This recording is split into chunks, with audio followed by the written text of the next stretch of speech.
pas la nuit. Pendant 2 ans, tu lui as perturbé son sommeil. Quand tes parents, à 4 heures du matin, ils sont levés pour aller travailler, pour t'acheter des vêtements. Quand lorsque tu es malade, ta mère, elle trouve pas le sommeil. Même quand tu as 30 ou 40 ans, si tu rentres à 1 heure du matin, ta mère, elle t'attend encore pour demander de tes nouvelles ou pour te préparer à manger. Qui va se comporter avec toi si c'est pas ta mère et ton père? Qui va se comporter comme ça avec toi? Et nous, on est gentils avec nos copains. À n'importe quelle heure, on répond à l'appel de nos amis qui nous demandent de l'aide, on les aide. Mais est-ce qu'on aide nos parents? Est-ce qu'on est à leur écoute? Est-ce qu'on leur donne du temps? Est-ce qu'on leur montre du respect? Les anciens, ils disaient, Zayd al-Abidin, le petit-fils de Ali ibn Abi Talib, on lui disait, toi, t'es quelqu'un de très bon avec tes parents, pourquoi tu manges jamais avec ta mère? Il dit, parce que j'ai peur, si ma mère, elle voit dans l'assiette quelque chose qu'elle a envie de prendre, et si je le prends avant elle, j'ai peur qu'Allah, il compte cela comme la désobéissance. Et il disait rien d'étonnant à cela. Il disait, ceux qui ont vécu avant nous, ils considéraient comme un manque de respect envers les parents que d'habiter au premier étage et que de laisser habiter les parents au rez-de-chaussée. Regardez jusqu'où ça allait. Allahu Akbar.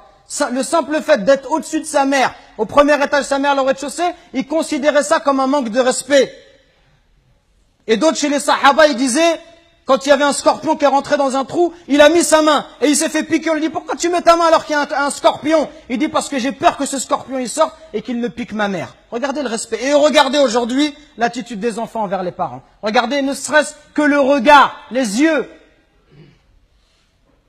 Wallahi mes frères, si nos parents ils invoquent contre nous, wallahi c'est pour nous le malheur dans la vie d'ici-bas et dans celle de l'au-delà. Allah Azza wa Jal, par l'intermédiaire du prophète alayhi salatu wassalam, il nous dit qu'Allah il a interdit le paradis. Interdit le paradis à celui qui désobéit à ses parents.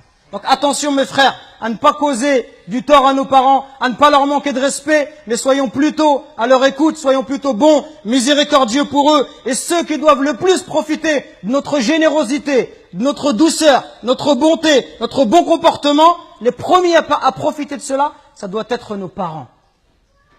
Parce que viendra un jour où ils vont partir, et le jour où ils vont partir, tu vas regretter. Et tu vas dire, ah, si je pouvais encore faire du khair à mon père, si je pouvais encore faire du khair à ma mère.